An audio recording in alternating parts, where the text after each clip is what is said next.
تو اگر والدین اپنے بچوں پہ کنٹرول کریں گے، بیٹیوں کے موبائل چیک کرتے رہیں گے، چھاپے نہ مارے موبائل پہ، کسی کی پرائیویسی میں آپ زبردستی دخل اندازی، خام خواہ میں بیٹی کا موبائل اٹھا کے چیک کر لینا کیا کر رہی ہے، جائز نہیں ہے. ہاں بتا کے چیک کریں آپ. صرف بیٹے کے کمرے میں بعض لوگ کہتے ہیں میں بیٹھا ہوا تھا نیٹ پر، میں ایک دم دروازہ کھول کے گھس گیا. میں نے کہا آپ نے غلط کیا. اگر خدا نخواستہ وہ کوئی گناہ کر رہا ہے تو باپ کو اجازت نہیں ہے کہ اپنے بیٹے کو ذلیل کرے اور اس کے گناہ پر مطلع ہو. باپ کا کام ہے تربیت. تو تربیت کے لیے یہ ضروری ہے کہ وہ یہ کہہ دے کہ بیٹا دروازہ بند کر کے تمہیں نیٹ پر بیٹھنے کی اجازت نہیں.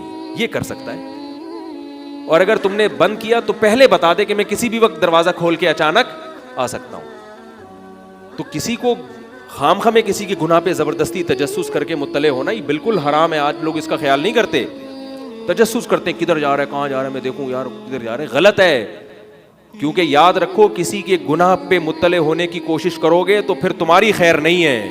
کیونکہ اللہ نے کہا ہے کہ جو حدیث میں آتا ہے کہ جو کسی کی پردہ دری کرتا ہے نا، اس کے بھی عیوب سے اللہ تعالیٰ پردے ہٹا دیتے ہیں، اس کو بھی ذلیل کر دیتے ہیں. اور میں نے اپنی زندگی میں دیکھا ہے کہ جب کسی نے کسی کے گناہ کو ہائی لائٹ کیا ہے نا، تھوڑے دنوں میں وہ خود اس گناہ میں مبتلا ہوا ہے.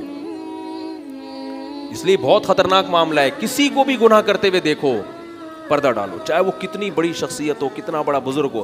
اگر چھپ کے گناہ کر رہا ہے، کھلے عام کر رہا ہے تو پھر پردہ ڈالنے کی پھر نہیں ہے. کیونکہ وہ جب اپنے گناہ کو خود ہی دنیا کے سامنے شو کر رہا ہے تو اس کا مطلب وہ خود شرمندہ نہیں ہے. بعض ایسے بھی ہوتے ہیں کہ ان کو بار بار سمجھایا جائے بھائی یہ آپ غلط کر رہے ہیں، غلط کریں، پھر بھی وہ کرتے چلے، پھر وہ کرتے، پھر اس کا مطلب ہے کہ بھئی یہ تو خود اپنے گناہ پر نادم نہیں. کوئی بھی چھپ کے گناہ کر رہا ہے، اپنی اولاد ہو، بیوی ہو، عورت اپنے خواتین کے بعض کالز آتی ہیں کہ ہم نے شوہر کو دیکھا کوئی برا کام کرتے ہوئے، کوئی نیٹ پر بیہودہ فلمیں دیکھ رہا ہے یا کچھ ایسے کر رہا ہے. میں کہتا ہوں اللہ کا واسطہ اپنے شوہر کی عزت کا خیال رکھو، معاشرے کو میں بدنام نہ کرو. اس نے گناہ کیا 100% غلط کیا. بہت بڑی بے حیائی ہے کہ فحش فلمیں دیکھنا، لیکن اس بے حیائی کی وجہ سے اپنے شوہر کی عزت کو تار تار کر دینا یہ اس سے بڑی بے حیائی ہے. اللہ نے قرآن مجید میں میاں بیوی کو ایک دوسرے کا لباس قرار دیا ہے. لباس کا کام کیا ہوتا ہے؟ کیونکہ میاں بیوی ایک دوسرے کی جو راز کی جیسی باتیں جانتے ہیں وہ کوئی تھرڈ پرسن نہیں جانتا. تو اللہ نے ان دونوں کو اتنا کلوز اس لیے کیا تاکہ ایک دوسرے کے عیب کو چھپائیں. وہ اپنی بیوی کی برائیاں کر رہا ہے، بھائی میری بیوی کے تو مجھے پتا چلا وہ فلاں سے بھی تعلق تھا، فلاں سے بھی. بھائی کیوں بتا رہا ہے؟ اس کو ذلیل کر دیا.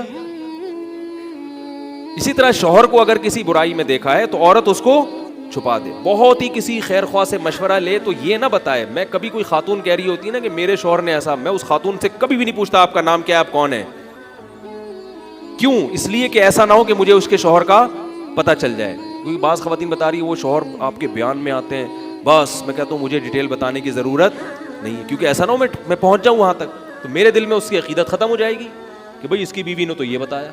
اور بعض خانقاہوں میں ایسا ہوتا ہے کہ خواتین کسی شیخ سے اصلاحی تعلق قائم کرتی ہیں اور اصلاحی خط میں اپنے شوہر کی واٹ لگا رہی ہوتی ہے. میرا میاں ایسا ہے، وہ آنکھ مٹکا کرتا ہے، وہ پڑوسن کو جھانک رہا تھا اس دن. پھر وہ شیخ صاحب کو پتہ چل جاتا ہے اس کا میاں کتنے پانی میں. وہ شیخ بھی تو اللہ کی مخلوق ہے. عورت کے لیے اپنے شوہر کا مقام اپنے شیخ سے زیادہ ہے. یاد رکھو، شوہر پہلے ہے، شیخ و مرشد بعد میں. یہ بھی لوگوں کو بات سمجھ میں نہیں آتی. ایک دفعہ میں نے کسی کو کہا کہ بھائی جو صلہ خونی رشتے ہیں نا ان کی اہمیت شریعت میں زیادہ ہے شیخ و مرشد سے. شیخ و مرشد کی بھی اہمیت ہے لیکن خونی رشتوں کی اہمیت زیادہ. انہوں نے کہا نہیں، شیخ سے تو ہم دین سیکھتے ہیں اور شیخ سے تو اتنے فائدے ہوئے. میں نے کہا اچھا مجھے ایک بات بتاؤ، اگر تمہاری طبیعت خراب ہو جائے خانقاہ میں، تم آئے خانقاہ میں رہنے کے لیے، 2 دن خراب، 3 دن خراب طبیعت، یہ پرائیویسی والی بات میں مکمل کروں گا یہ کہیں رہ نہ جائے. تو 3 دن طبیعت خراب ہوئی، پھر شیخ صاحب کیا کہیں گے؟ بھائی اس کے بھائی کو فون کرو. کہیں گے نا، بولیں گے نا کہ اس کے بڑے بھائی کو فون کرو، چھوٹے بھائی کو فون کرو، بھائی آپ کا بندہ بیمار ہے اس کو لے جائیں. تو وہ آئیں گے کس طرف؟ ایک لڑکے نے مجھے کہا میری تو اپنے بھائی سے بنتی نہیں ہے، کبھی تمیز سے بات ہی نہیں کرتے مجھ سے. میں نے کہا کیسا ہی آپس میں نفرتیں چل رہی ہوں، ایکسیڈنٹ ہو گیا خدا نخواستہ آپ کا، سب سے پہلے کون اٹھانے آئے گا؟ بولو بھائی. لوگ نمبر دیکھ کے کس کو کال کریں گے؟ بھائی کو. بھائی کا پتہ لگاؤ یار بھائی کون ہے ایسا. ہاسپٹل میں کون آئے گا؟ میں نے کہا اگر خدا نخواستہ پولیس غلط کیس میں آپ کو اٹھا کے لے جائے، جعلی کیس میں، سب سے زیادہ چھڑوانے کی کوشش کون کرے گا؟ شیخ کرے گا؟ بھائی کرے گا؟ بولتے کیوں نہیں بھائی؟ بھائی کرے گا، چاہے آپس میں بالکل بھی نہ بنتی ہو. بالکل بھی نہ بنتی ہو. اسی لیے قرآن نے کہا وَأُولُو الْأَرْحَامِ بَعْضُهُمْ أَوْلَىٰ بِبَعْضٍ فِي کتاب اللہ. اللہ فرماتے ہیں کہ اللہ کی کتاب میں, قرآن میں رشتہ داروں کا حق سب سے پہلے ہے, سب سے پہلے ہے. تو یہ بات کہاں چاہیے, شیخ پہ بات کہاں سے آ گئی؟ پرائیویسی کی بات کر رہا ہوں کہ عورت کیا کرتی ہے, اپنے شیخ کے سامنے اپنے شوہر کو ذلیل کر دیا, اور اپنی خواتین کے سامنے, دوسری خواتین کے سامنے. اب ہوتا کیا ہے کہ وہ شوہر توبہ کر لی اور میاں بیوی میں دوبارہ محبت ہو گئی, مگر اس کی عزت کا قیامت تک کے لیے جنازہ نکل گیا. کیونکہ انسان کی, اللہ کی عادت کیا ہے کہ 100 دفعہ بھی گناہ کرو نا, 100 دفعہ توبہ کرو, اللہ معاف کر دے گا. کہے گا چل تو نے سچے دل سے توبہ کر دی, بھلا دیا, پچھلا کیا ہے ختم. لیکن مخلوق معاف, مخلوق کہے گی وہی ہے, وہی ہے جو دن پکڑا گیا تھا, وہی ہے, وہی. آپ 100 دفعہ بولو بھائی میں نے توبہ کر لی ہے تو وہی نا, بندہ تو وہی ہے نا, مخلوق تھوڑی معاف کرتی ہے. اور پھر میاں بیوی میں عام طور پہ کیا ہوتا ہے کہ وہ کمپرومائز کر لیتے ہیں, سیٹ ہو جاتے ہیں, لیکن خود اس عورت کی عزت کا جنازہ نکل جاتا ہے. کہتے ہیں یہ اس کا تو میاں ایسا ہے. پھر وہ عورت پھر اپنے شوہر کی عزت کی حفاظت کرتی پھر, نہیں میرے میاں بہت اچھے ہیں. کہتے ہیں ہمیں پتہ ہے کتنے اچھے ہیں, تو نے خود بتایا تھا.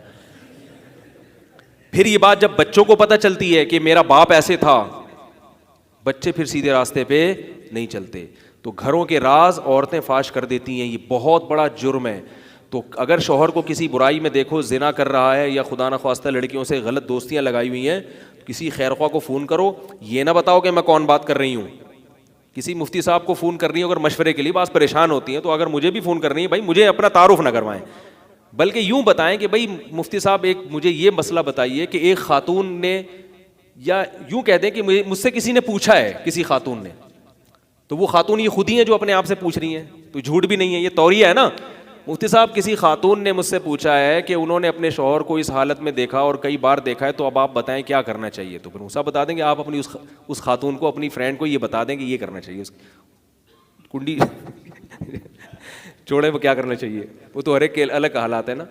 لیکن اس کی عزت کا جنازہ بولو بھائی نہیں نکالو. اسی طرح عورت کے کسی عیب پر مطلع ہو گئے تو پردہ ڈالو.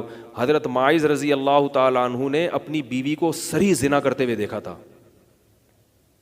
معاذ کہہ رہا ہوں, حضرت ہلال ابن امیہ, عویمر اجلانی رضی اللہ تعالیٰ عنہ نے اپنی بیوی کو صاف زنا کرتے ہوئے دیکھا. صحیح بخاری کی حدیث ہے, نبی کے پاس آئے, عرض کیا یا رسول اللہ میری بیوی نے زنا کیا. آپ صلی اللہ علیہ وسلم کو بہت ناگوار گزرا کہ مجھے کیوں بتا رہے ہو, اتنا ناگوار ہوا.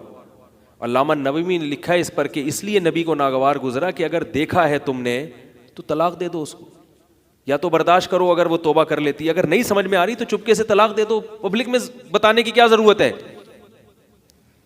نہیں آ رہی میرا خیال ہے بات. بھائی کوئی بہانہ بنا کے چھوڑ دو کہ بھائی ہماری بنتی نہیں تھی آپس میں اس لیے میں نے چھوڑ دیا. لیکن لوگ بھی نہیں چھوڑتے نا, نہیں کیوں لوگ بھی اگلواتے ہیں, یہ بھی غلط ہے. اگر اس نے چھوڑ دیا ہے تو زیادہ گہرائی میں جانے کی کوشش نہ کرو, بولو بھائی آپس میں نہیں بن رہی ہوگی, کوئی مسئلہ ہوگا. جتنا لوگوں کے عیوب پر پردہ ڈالو گے اتنا اللہ ہمارے عیوب پر قیامت کے دن پردہ ڈالے گا. اور جتنا پردہ چاک کرو گے, چاہے عورت شوہر کے عیب پر, یا پھر وہ اس کا نقصان کتنا ہوا. حضرت عویمر اجلانی عرض کرتے رہے, نہیں یا رسول اللہ مجھے سزا بتائیں, مجھے بتائیں کیا. اس پر لعان کی آیتیں نازل ہو گئیں. امام نووی نے لکھا کہ نبی نے اس لیے ناگواری کا اظہار کیا کہ اگر حضرت عویمر اجلانی وہ اپنی بیوی کے بارے میں نہ بتاتے تو پھر یہ لعان کی بڑی سخت سزا بھی نافذ, یہ بھی نازل نہ ہوتی. اور یہ بھی دیکھو کہ جب کوئی شخص آیا کرے نا اپنے کسی قریبی رشتہ دار کا عیب بتا رہا ہو تو خوشی خوشی کان یوں نہ کر دیا کرو, ہاں یار ذرا ڈیٹیل میں بتا یار. ہم لوگ کیا کرتے ہیں, اگر کوئی آئے, عام طور پہ تو عادت یہی ہے نا کہ یار وہ میری بیوی جو تھی نا یوں تھی, یا میرے بھائی کو میں نے ایسے دیکھا, یار تھوڑا